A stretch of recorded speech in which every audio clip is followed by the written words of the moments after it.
Hi. Hi. How's it going? Kubrick Lover 1972. This is part 27. This particular video is going to center on Warner Brothers Gangsters.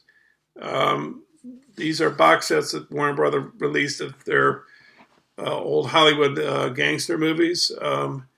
There is more than one sets of these, but I only have one of these box sets, and I enjoy this a lot. I don't think I've seen all of them. I think I've seen almost all of them. Uh, I think maybe I only missed one of them, maybe not. I think I missed, um, maybe I've seen all of these. I'm not sure. At any rate, we have, this is really nice design here. You got Humphrey Bogart, you got James Cagney, you got that looks like looks like James Cagney again, and then you have I can't remember the guy's name, Edward G. Robinson right there, who's in a great movie by Fritz Lang called Scarlet Street, which I saw on movie. If you want to see a really good movie, film noir movie, check that out. That's really good. So it's got this on the back here. Hours of DVD extras with the making of featurette, historian commentary. Leonard Maltin hosts Warner Night the Movies, complete with music, comedy, or crime shorts, cartoons, newsreels, and trailers, plus radio shows on selected titles. And it's got some like legendary lines. Well, first of all, Public Enemy, the tout, the tout realistic time capsule of the Prohibition era. James Cagney's breakthrough role with 2 minutes of recovered footage not seen in over 70 years. White heat, made it ma, top of the world, great line. Cagney's psychotic Cody Jarrett sparks the searing classic. Angels with Dirty Faces, Best Actor James Cagney, New York Film Critics, National Board of Review Awards. Ghetto kids admire a swaggering killer with Humphrey Bogart, Pat O'Brien, and the Dead End Kids, who were a popular group back in I think it was the 30s. My mother remembers them. When she was alive, she remembers the Dead End Kids, I believe. But they were a popular group, I think, back in those days. Little Caesar, loosely based on Al Capone. Edward G. Robinson dishes it out in a fiery masterwork. He's really good in this. Fantastic. Petrified Forest. Bogey grabs notice as fugitive and hostage taker. Duke Mantee, and it's with Betty Davis. And the Roaring Twenties. He used to be a big shot. Cagney versus Bogey and a racketeer rumble. So you got some really good stars there and some, interesting films. So first off, we got Public Enemy. I think I'll read these to you because I think they deserve to be read. The Public Enemy showcases James Cagney's powerful 1931 breakthrough performance as a streetwise tough guy, Tom Powers, but only because production chief Daryl F. Zanuck made a late casting change. When shooting began, Cagney had a secondary role, but Zanuck soon spotted Cagney's screen dominance and gave him the star part. From that moment, an indelible genre classic and an enduring star career were both born, bristling with 20-style dialogue and desperation on the masterful directorial eye of William A. Wellman. This is a virtual time capsule of the Prohibition era. Taut, gritty, hard-hitting, even at breakfast when great food is served. So it's got Leonard Maltin hosts Warner Night the Movies, 1931, with newsreel comedy Short, The Eyes Have It, Cartoon Smile, Darnya, Smile, and theatrical trailers. New featurette Beer and Blood, Enemies of the Public. Commentary by film historian Robert Sklar. 1954 re-release Forward. So, and you got that great shot of James Cagney uh, pressing that grapefruit onto, I don't know her name, but onto the female co-star there. So, and the ending's pretty interesting in this film too. I think at this point in Hollywood history, the Hayes production office, you had to be kind of careful what you showed. Like, you couldn't show nudity.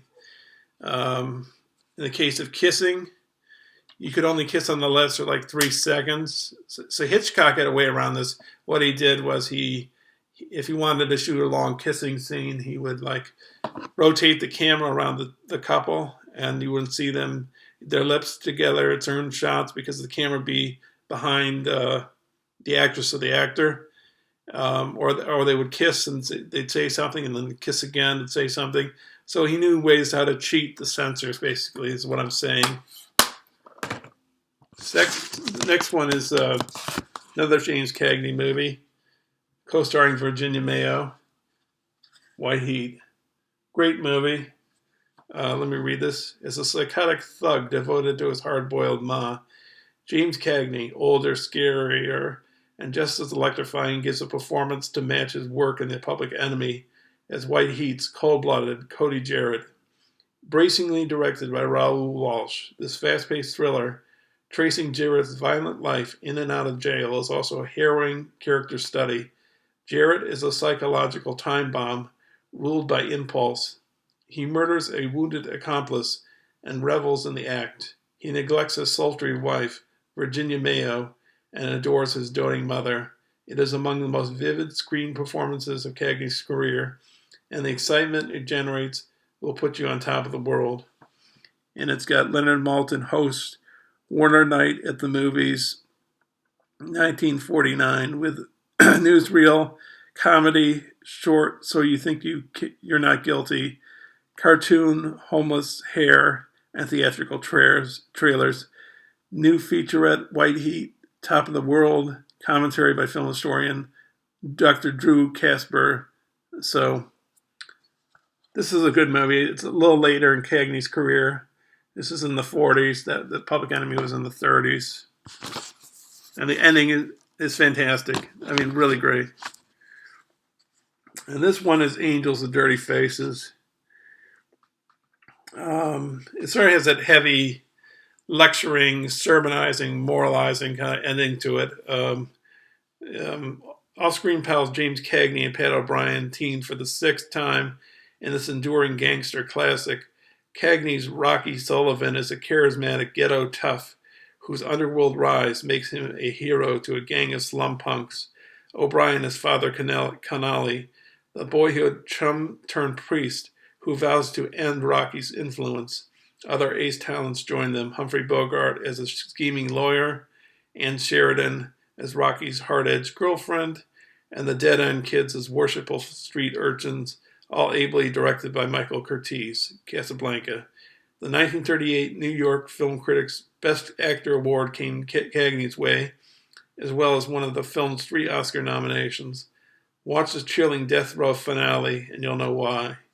And the special features: Leonard Maltin hosts Warner Night at the Movies, 1938, with newsreel, musical short Out Where the Stars Begin, cartoon Parky and Daffy, and theatrical trailers, new featurette Angels with Dirty Faces, What Do You Hear, What Do You Say, commentary by film historian Dana Poland, audio-only bonus radio production with film's 2 stars.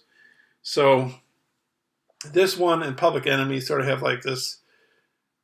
I mean, it was the Catholic Defamation League or whatever. They approved you had to like get your script and your movie approved by them.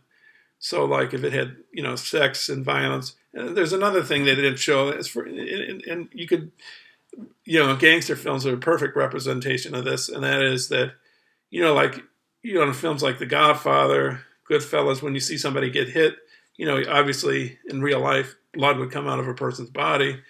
In these particular films, at this particular time period, when guns were shot at at a person. They just, fell over and, grabbed hold of their chest where they were hit. So there was no bleeding, but that was the way it was because there was censoring back in those days. You can see this in North by Northwest with Cary Grant being hit by, well, not hit, but like when Eva Marie Saint fires a gun at him and he just grabs his chest and then he falls over. They had to do it that way. But if you can look past those things, they are really great movies. Hitchcock and these gangster movies. Anyways, next movie we have Edward G. Robinson and Douglas Fairbanks Jr. Little Caesar. I believe it's loosely based, or maybe even more closely based on what's his name, Al Capone. Rico, Little Caesar, that's who. Edward G. Robinson bellowed into the phone, and Hollywood got the message. 37-year-old Robinson, not gifted with matinee idol looks, was nonetheless a first-class star, and moviegoers hailed the hard-hitting social consciousness dramas that became the Depression-era mainstay of Warner Brothers.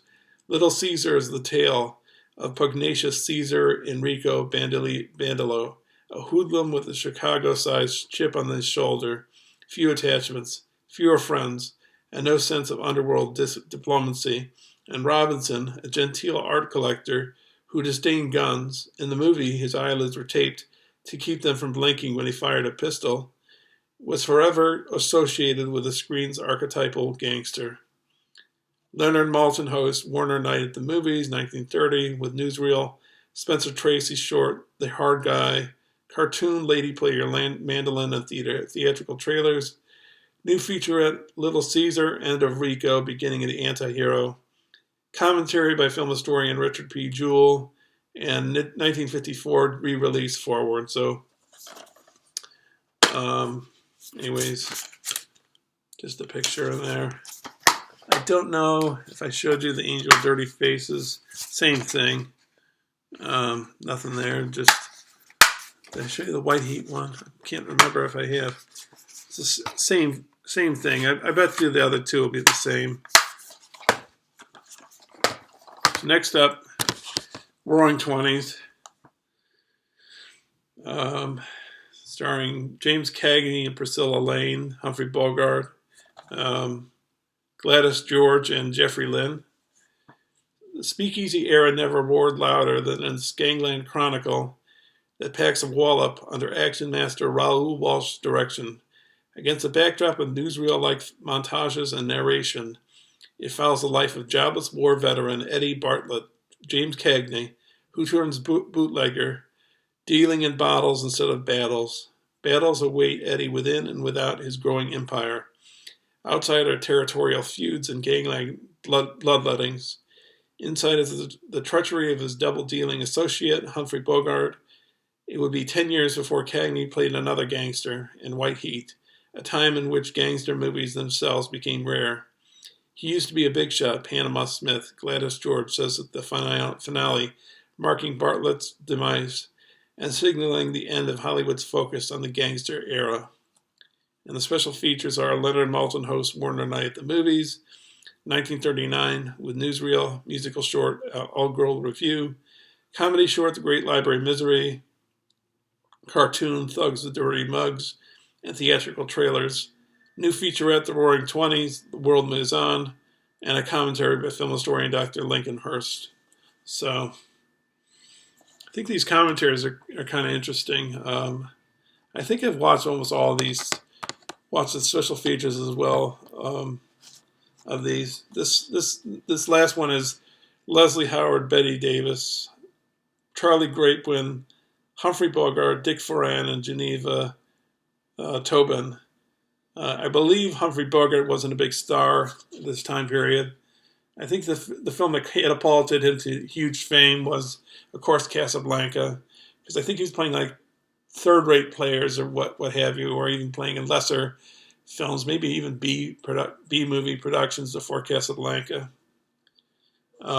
A rundown diner bakes in the Arizona heat. Inside, fugitive killer Duke Manti sweats out a manhunt, holding disillusioned writer Alan Squire, young Gabby Maple, and a handful of other hostage.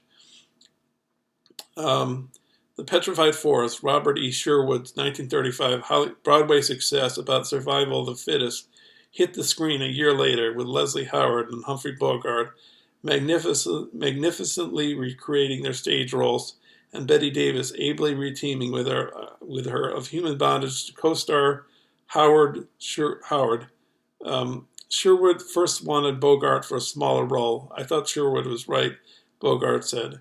I couldn't picture myself playing a gangster. So what happened? I made a hit as the gangster.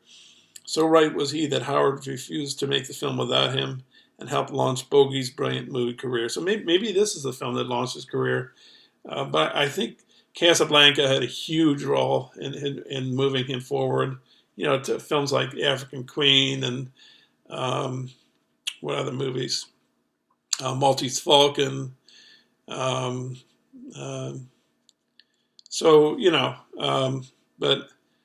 anyways, this says Leonard Maltin hosts Warner Night at the Movies 1936 with newsreel, musical short Rhythmitis, cartoon The Cuckoo Nut Grove, and theatrical trailers.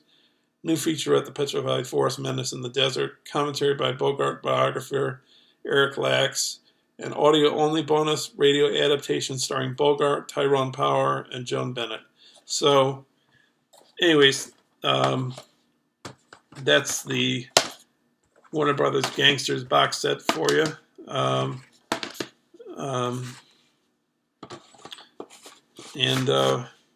Even though I've watched these, I'd love to watch these again. These are a lot of fun. These are just some of the great stars and some of the great films of the old Hollywood era. And if you're interested, there are other gangster box sets. This is not the only one they released. I don't have the other ones. I don't know if I'll get the other ones, but not that I don't want to. But you only have so much money. But I enjoy these a lot. And if you're thinking of buying some old Hollywood movies, this might not be a bad investment. Anyway, that's the video. Thanks again for watching. So next up, let's see, what do we have? We probably have Coppola coming up next. And then then we have the Twilight Zone television box set. We got Samuel Fuller movies, Rome, the television series, seasons 1 and 2, Alejandro Jodorowsky box set, James Cameron. I don't think I mentioned James Cameron in the previous video. And then we have two of the best films. Oh, wait, we have Sin City box set, and we have two of the best films of the 21st century. And that'll finish off the other bookcase. I still have to do the films on top of the bookcase.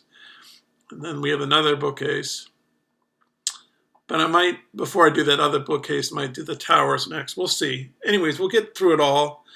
And then after all that, we'll go through the 4 boxes that I have, which have to be, at some point, put into towers or in a bookcase or what have you. So, but I thank you for watching. I thanks for all the hits and all the comments, and appreciate all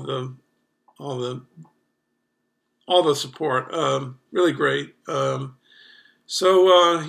some comments. Let me know what you think. Thanks a lot, and I'll see you later.